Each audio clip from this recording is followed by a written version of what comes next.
Hello, folks. This is Rena Jada from the Heal Circle coming to you live with Sharmila Acharya today. Now, we're all so stressed and anxious and binging on alcohol and food. Sharmila, thank you for coming today. You're going to guide us and talk to us about how to leverage meditation, which is a science, might I add, the science of meditation for stress and, of course, chronic pain, because we've also found that people that get stressed experience more pain. So let's just get started. But first of all, I want my viewers and my listeners to know a little bit more about you.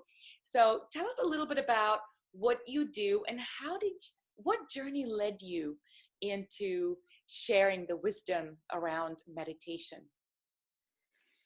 Well, okay. Thank you, Rena, for having me on your show first and foremost. My background is I'm a physical therapist, yoga teacher, and nutritionist. And my husband's a chronic pain physician, and we have a clinic in Pleasanton, the Spine and Pain Center of California. And within this clinic, I have my own integrative practice, which is called the Wellness Transformation. And I have been interested in mind-body medicine since I was a child. I think the initial exposure was when my own brother got sick. I was in middle school. He was in elementary. And long story short, he was sick for quite some time. My parents took him to so many specialists. And what ended up ultimately helping him is Ayurveda. And so that left a big impression on my mind at such a young age. And then since then, I was born and raised here in America, but I have so much family back in India, and I have gone to India so many times. And so a lot of my own family members are very spiritual and meditate. And so I've been exposed to different styles of meditation since I was a child.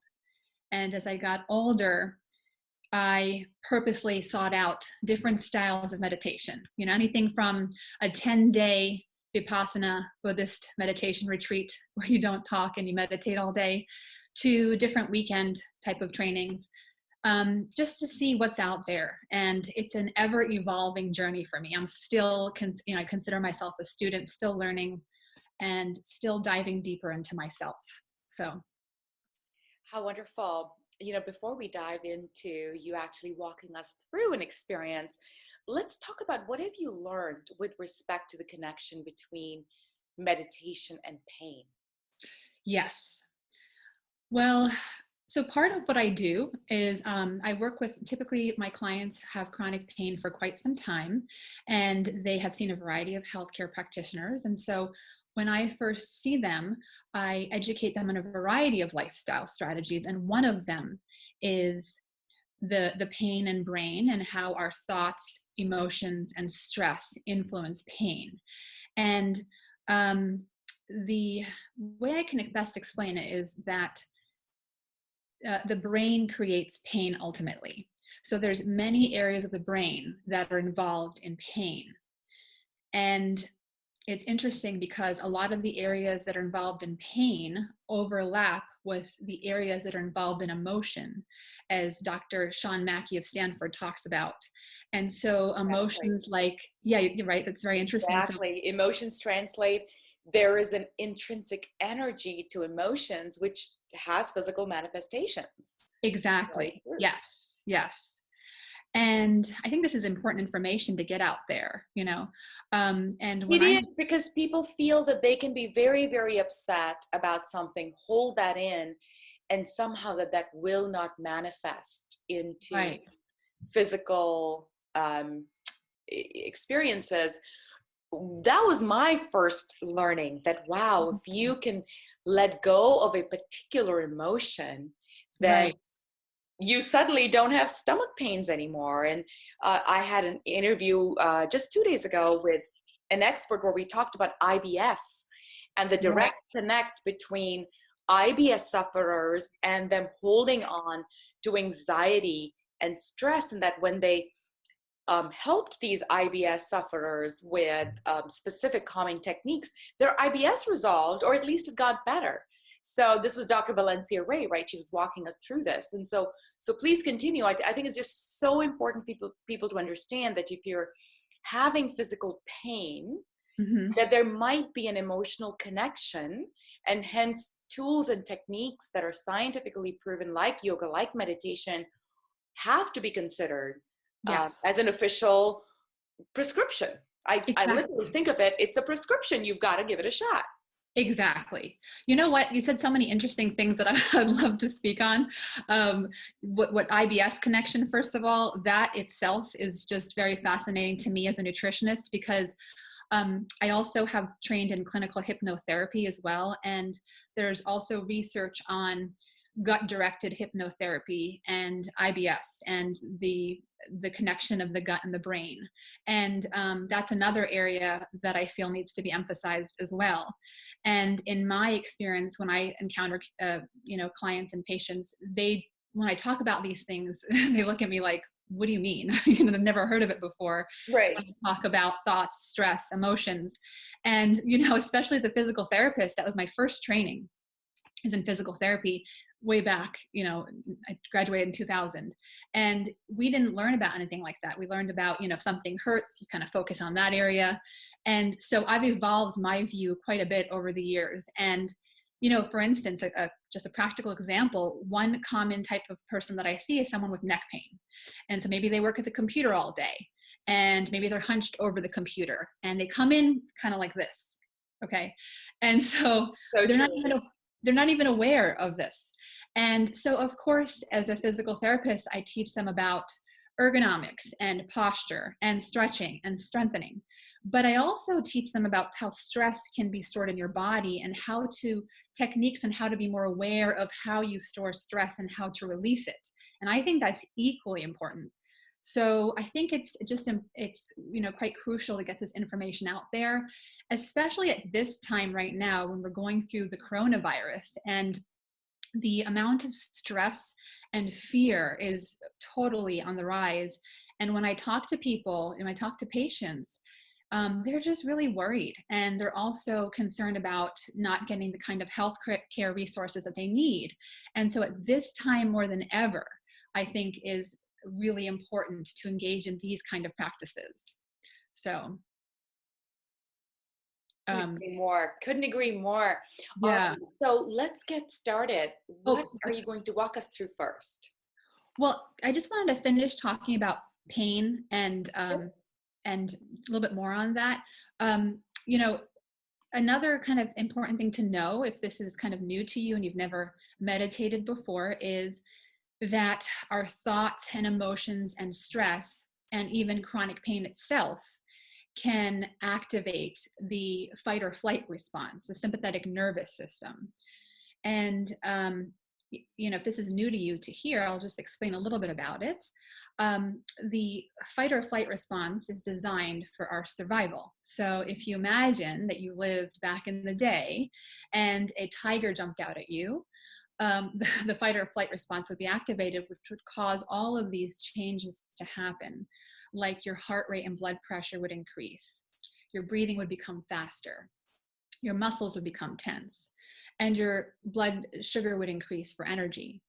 And this is all designed for you to deal with this threat. And at the same time, other systems that are not needed at that time are turned down, like immune system and digestion. And so what's happening now in this modern era is that we don't have tigers jumping out at us, but what we do have is many mini tigers in the forms of various stressors and stimulation. And so that's a huge reason why it's so important to balance the system and to purposely engage in activities that initiate the parasympathetic nervous system, what Dr. Herbert Benson calls the relaxation response. And so meditation is a powerful way to do this. And what it basically does is it de-excites the nervous system. It calms the nervous system down. And with the concept of neuroplasticity, simply put, what the nervous system practices, it gets better at. So if it's practicing pain and stress, it gets better at that. It gets sometimes so good at that it becomes hypersensitive. And so in the same token, if it practices things like the relaxation response, it can get better at that. And so A common obstacle when I teach meditation that I hear about is that people get frustrated because their mind wanders. And I just want to say that before we start a practice together, that it's totally normal for the mind to wander. And the power and skill comes from repeatedly bringing the mind back over and over again. And just a last thing I want to explain, it's kind of like when you're trying to exercise a muscle, like if you wanted bigger biceps, stronger biceps, you would do exercises to make bigger, stronger biceps, specific exercises that you wouldn't notice a difference in one time, but with consistent practice, you would notice the results of bigger, stronger biceps. And it's not something that you would get results with if you just know about it and don't actually do it. And so it's the same with meditation. It's with the practice of bringing the mind back over and over again that you see results and that you create these changes. And so that's kind of what I wanted to share if you're new to this. And so I'm going to be guiding you in a moment through 3 different techniques, and I'm just going to briefly explore each one. So it's like a sample. And these are techniques that are very common that I use with clients. And I just want to quickly explain why we're doing it so it makes more sense. So the first technique is a body scan. And that kind of goes back to what I was talking about earlier, what we were both discussing, as far as that we store tension in our body.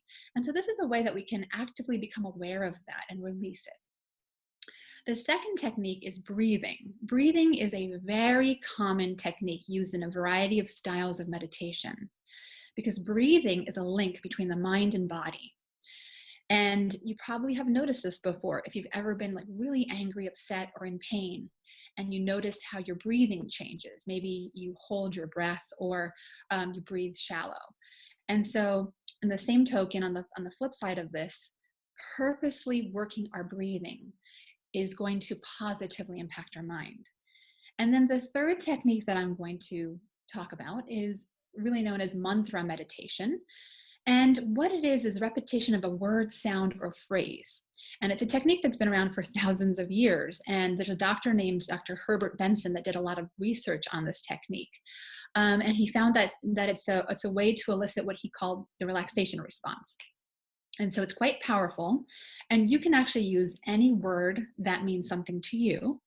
And for today's practice, I'm choosing the word peace because it's a neutral word that we can invite into our mind and body and into the world with what's happening right now. Oh, I love the word peace. I love the word peace. I just used it in a conversation not 30 minutes ago. What? I was having a conversation with someone who's very distraught. Okay. And I said to her, our purpose in life is to be at peace. And when we are at peace, everything around us resolves. Somehow magically the universe conspires to give us everything we need when we are internally at peace. And it's so funny now hearing you, there are no coincidences. So clearly you and I are on the same wavelength.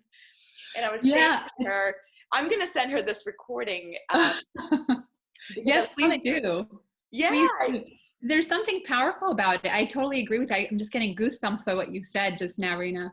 I did a meditation on Zoom because I lead free meditations right now during this time. And with a bunch of people I don't really know, we're all together saying the word peace mentally over and over again. And when we were finished, it was such a beautiful feeling, this connection that we all have to come together to create this peace. So I think it's very powerful and very needed right now. Couldn't agree more. Absolutely. Well, let's get started. Okay. I'm just going to put on some mood music. Ooh. Can you actually hear it though? Hold on. Or no? Yes, we can. Okay, good. Okay. All right. So once you've gotten as comfortable as you possibly can, gently close your eyes as you prepare to relax deeply. Take a moment to settle.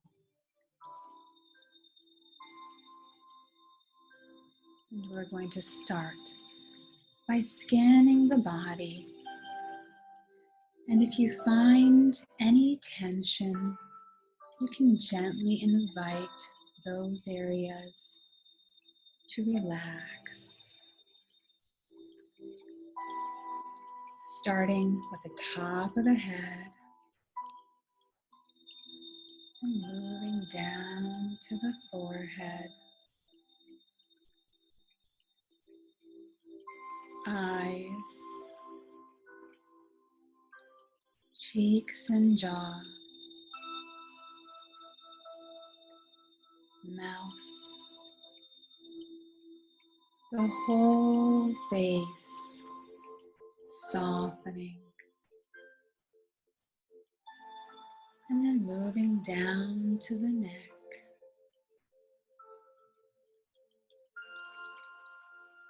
both shoulders, and then all the way down the arm to the fingertips,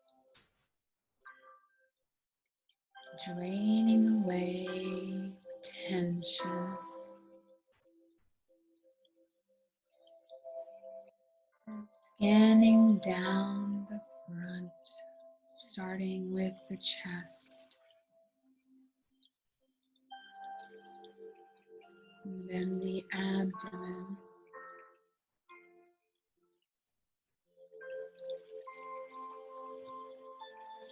and then the back, the entire back, releasing any discomfort and moving down to the pelvis,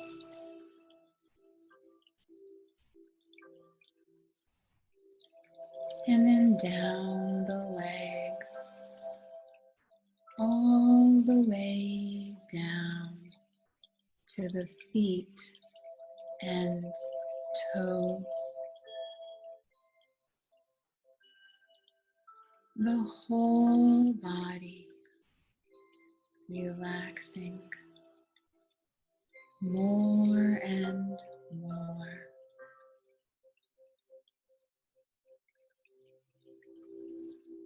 And now tune into your breathing, noticing the natural movement of your belly as you breathe.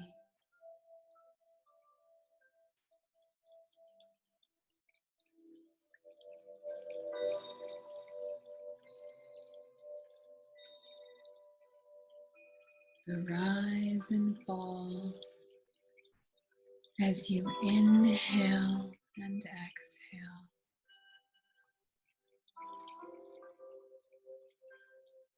You can even imagine a balloon in your belly, and every time you inhale, the balloon inflates, and every time you exhale, the balloon deflates.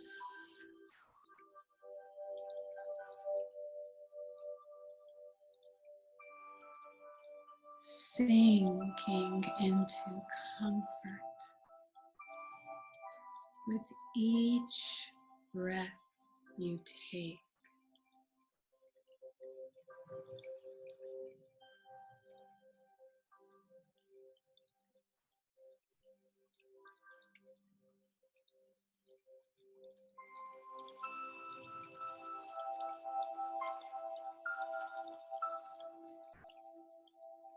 And now we're going to repeat the word peace in our minds over and over again, just for a few minutes, inviting peace into our minds and bodies, starting now.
Good. And when you're ready, you can open your eyes.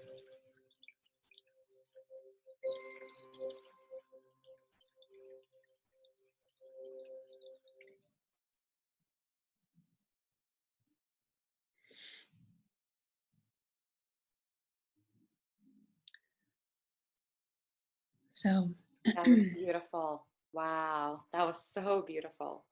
thank you. I just kept that short on purpose just to give people a little bit of a taste of these different techniques in a non overwhelming way. But I hope whoever practices this, I wish them nothing but peace during this time. And so I hope this is something that you can use. It's just 3 separate techniques that you can use individually, or you could put them together like that. Oh, that's incredible. What other tips can you give folks? I know we have to wrap up. Are there any other parting tips that you can give those who are very stressed, very anxious right before they go to bed? Because I know there's people having, unfortunately, exaggerated insomnia or worsened sleep patterns Yeah. because of internalized stress. I was actually, it's really funny that you mentioned this. I think we are very connected because I was actually going to make a video on this. um, there are, of course, these kind of meditative techniques that you could do before bed. And I could share definitely some things that I've been doing that I think are helpful.